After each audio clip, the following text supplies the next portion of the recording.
Hey guys, আমি ঝুমা চলে এসেছি আর একটা মিনি ব্লগ নিয়ে। আর গরমের মধ্যে অবস্থা খুবই খারাপ। তবে একটু তাপমাত্রাটা কমেছে, যদিও আজকে তবে ঝড় বৃষ্টি হওয়ার নাকি কথা, জানি না কতটা কি হবে। এখন রান্নাঘরে এসেছি, রান্না করব। আর ত্রিশানকে খাই দায় দিয়ে এসেছি, মানে পাশে বাড়িতেও খেলতে গেছে। আর চলো আজকে কী কী রান্না হবে। আর আমি দেখো মাথার মধ্যে কতটা তেল দিয়ে দিয়েছি। গরমে তো তেল কিছু দেওয়া হয় না। ওদিকে মা সব সবজি টবজি কাটা শুরু করে দিয়েছে। আর মাছ টাছ মা সব ধুয়েছে, কারণ আমি সকালে টিউশন করছিলাম, অনেকটা বেলা হয়ে গেছে ছুটি দিতে। তারপর টিউশনকে খাওয়ালাম। আর জানোই তো ছোটো বাচ্চাকে খাওয়াতে গেলে কত টাইম লাগে। তো এখন ফাইনালি রান্নাটা শুরু করে দিই, তোমরা ভিডিও দেখতে থাকো, চলো।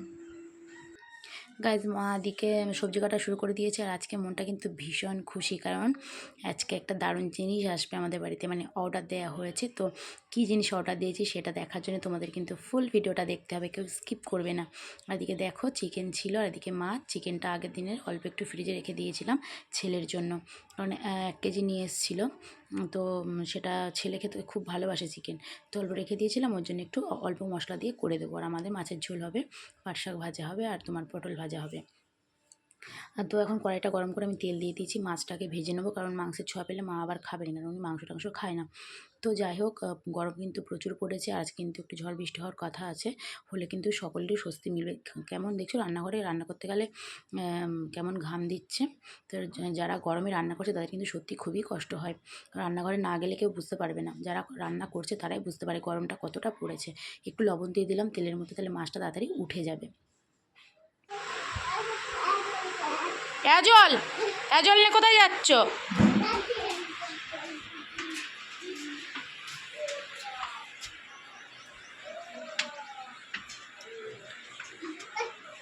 না, আমি খুলে দেবো না তো।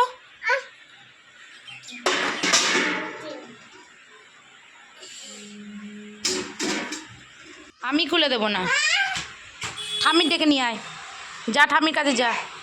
আমি যাব না, আমি যাব না, আমি পারবো না, আমার গায়ে জোর নেই।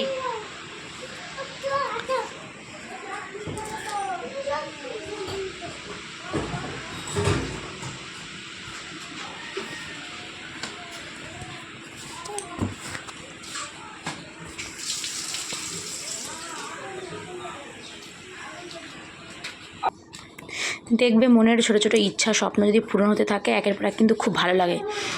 তো যাই হোক, সবারই এরকম ইচ্ছা থাকে। আর এদিকে আমার মোটামুটি দেখো রান্না মানে কমপ্লিট হয়নি, তবে তাড়াতাড়ি হয়ে যাবে, কারণ দুই দিকে দুটো কড়া বসিয়ে দেবো। আর ছেলে কি করছে চলো দেখিও, দুষ্টুমি শুধু।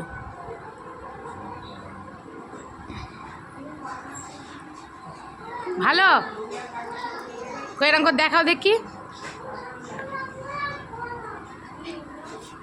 এই পড়ে গেল যা, আমার কাছে দে, পড়ে যাবে সব।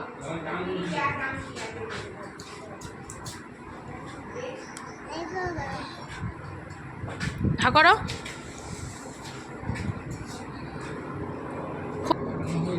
এখন ঘরটাকে একটু পরিষ্কার করে নিচ্ছি। আর ত্রিশানবাবু শুয়ে কার্টুন দেখছে, ওদিকে আমার রান্নাটা পুরো কমপ্লিট হয়ে গেছে। তো অর্ডারের জিনিসটা চলে এসেছে, তোমাদেরকে দেখাবো আমি একটু পরে দেখাচ্ছি। দিকটা একটু গুছিয়ে টুছিয়ে নিই, ছেলেকেও স্নান করাতে হবে। আর আমার তো ঘামে এমন অবস্থা, আমার একবার মনে হচ্ছে চান টান করতে হবে। যাই হোক, তারপর ওকে আবার খাওয়াতে হবে। এগুলো সব ছেলের ওষুধ, দেখতে পাচ্ছ কী অবস্থা, মানে প্রত্যেক মাসেই মানে ওকে নিয়ে ডক্টর দেখাতে যেতে হয়। আর সব আগের ওষুধগুলো রয়ে গেছে, তো ওইগুলো ভাবছি সব ফেলে দিয়ে জায়গা ফাঁকা করে দেবো। পুরো ড্রেসিং টেবিলটা ওর ওষুধেই ভরেছিল। তো দেখো ফাইনালি কিন্তু এই যে আমাদের এসি, তো সত্যিই ভালো লাগছে। তবে এখনও কিন্তু সেটিং করা হয়নি, সার্ভিস সেন্টার থেকে লোক আসবে।